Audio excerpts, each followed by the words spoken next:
Hey guys, welcome back to my channel. Today I'm going to be talking about my April TBR and doing a library haul. So let's get into it.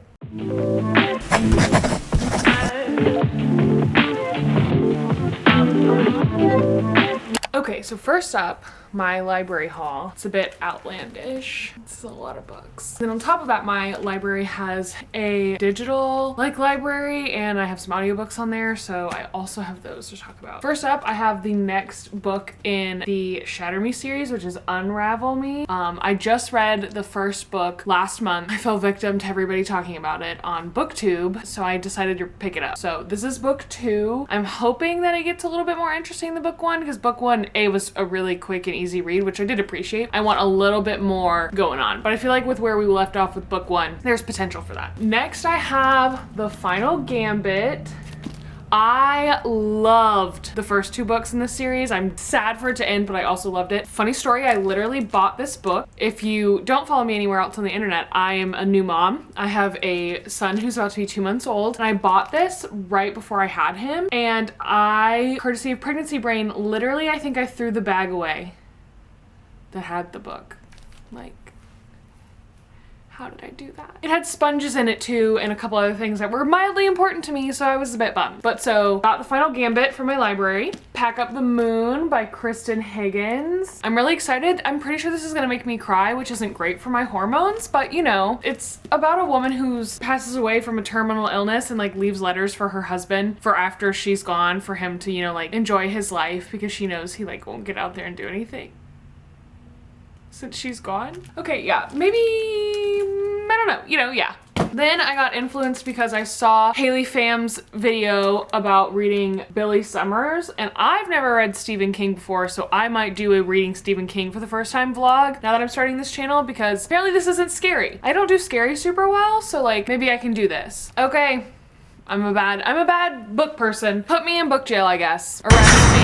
I've not read an Ellen Hilderbrand book. I picked this one up from the library, 28 Summers. I am intrigued. I didn't realize that what got me to finally pick up an Ellen Hilderbrand book was that someone said that they're very White Lotus-y. They're murder mystery kind of vibes. They're not thrillers. And I don't think they're Agatha Christie mysteries, which I do love those. So I'm curious, because these all give me such pick this up, read this on the beach vibes. So I'm hoping I like these and I can just start shelling these out for the pool. Another thing I feel is kind of like a crime. I've not read the Bridgerton books. I got this from the library. Pretty sure my mom owns all of them on Kindle, but now I have my own Kindle account, so I'd have to log back into my parents'. I don't really want to do that. It's a lot of work. Spring is giving me Regency romance vibes. Just me, nobody else. I mean, maybe it's the wisteria and all the fun stuff. I cannot stop adjusting my hair the way I did it today. It's not what I want. Got Bridgerton, excited. And then last but not least, I got The House Across the Lake by Riley Sager. Again, influenced by Haley Pham. I have read other Riley Sager books, I think. I've been in a pretty big thriller mood, so this might get bumped up and I might read it pretty soon. Online from the library, I have, let's look, Winter in Paradise by Ellen Hilderbrand, Age of Vice by Deep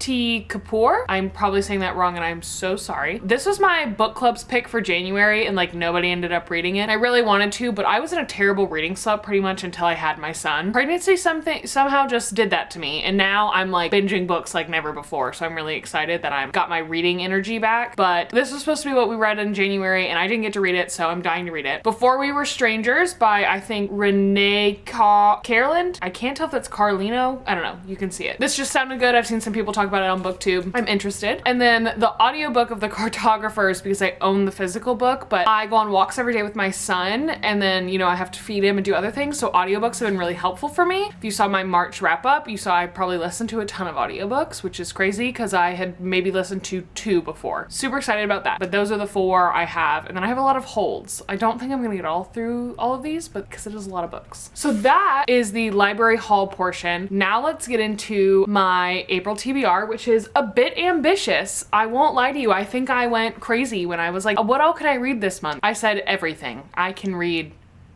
everything. I just mentioned this, but the first one is The Cartographers. I got this as a book of the month pick whenever it came out as a book of the month pick. It is giving me National Treasure vibes, and my husband makes fun of me, but I am a National Treasure, like, obsessed person. Nicolas Cage is America's National Treasure, am I right? Anyways, own The Cartographers, but I'm hoping I can alternate, like, reading it physically and listening to the audiobook from my library. I've been dying to read this. I've had a friend read it, and she said she wants to talk about it. I'm gonna read it for you, Kristen. Next, I have the first two novellas, so I'm gonna read, I think it's, you read Destroy Me, and then I read Unravel Me. I'm doing good at knowing what these titles are. So I'm gonna read the first novella and then read the second book in the Shatter Me series. Then I might make the executive decision on if I want to continue. What's the book that everyone says is the one that like makes you you get obsessed with it? Because I know who the love interest is. Book Talk spoiled it, but right now I don't like that person. So I don't know if it's like a bit of a Tamlin Reese situation, but anyway, so I have, this is like, I think the novella is like a few pages. I can read that in a second and be done. Okay, next up, I'm finishing the second Magnolia Parks book, Daisy Hates. I'm finishing that literally tonight. I need to finish it. I'm so close. I'm obsessed with Daisy. Also, I feel like a lot of people don't like Daisy, and I am really into her. So finishing that, and then once I'm done with that, I've got The Long Way Home, Magnolia Parks to read, which like, can we just like, I know everyone's talking about these, but like these covers, I love them. And then I've got The Great Undoing, which is Daisy Hates.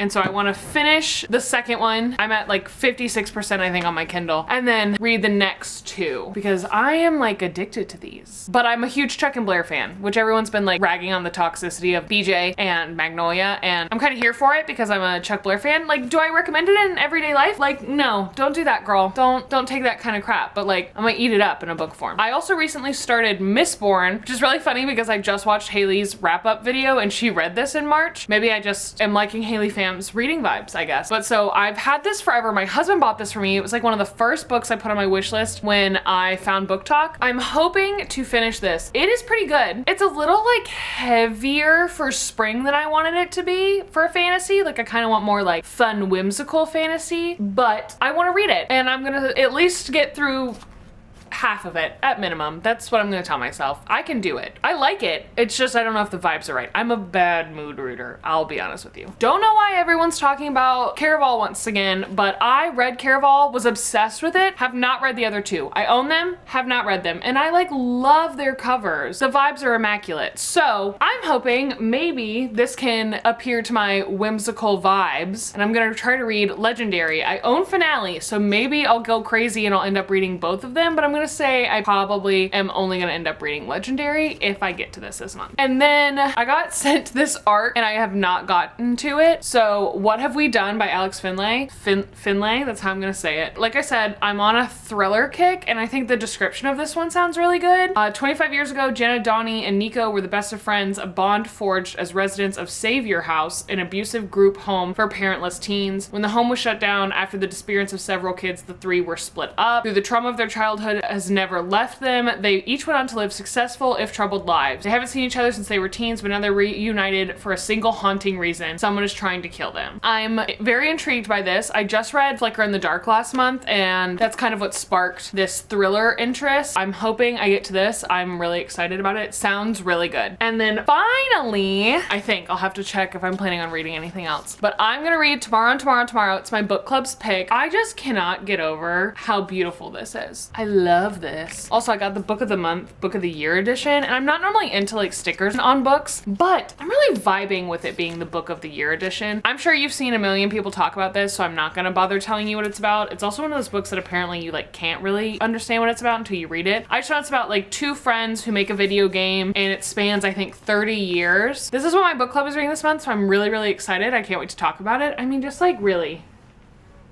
look at that. I think it's beautiful. I know some people don't like it, but I'm really into it. But I'm really excited about that. I specifically added it to my Book of the Month box. Lost my phone. It's down here. And let's see, was that everything on the TBR? Oh, I am listening to House of Beating Wings right now. I'm really liking it. It's my current audiobook. I will probably finish it pretty soon. I'm excited about it. It's really good. If you haven't read it and you're into fantasy, like the kind of A Court of Thorns and Roses, Cruel Prince, that category, it's not high fantasy. It's giving romantasy to me right now, but right now there's not romance where I'm at in the book. I really like it. So I'm gonna finish that. And then the only other one that I'm planning on reading this month is Before We Were Strangers. Maybe Winter in Paradise. But I already talked about both of those, but maybe one of those. That is my hope. I'm being very optimistic. This is what happens when I read 8 books in 1 month. Again, I go crazy and I'm like, I mean, how many books is that? Let's see. I mean, I'm being too ambitious. Let's see. I still don't know. How many books is that? 1, 2, 3, 4, 5, 6, 7, 8, 9, 10, maybe? Does that sound right? I don't know. But thanks for watching. Welcome to my channel. It's only probably my like second or third video I'm gonna have put on here, so welcome. I'm so excited to be here. You can follow me in other spaces of the internet and the things that are around here. I'm normally all rad reads, but I'm branching out into other content, but I am mostly a book creator. Welcome to Sarah Beth's Signature. I hope you have a great rest of your day. Thanks for watching.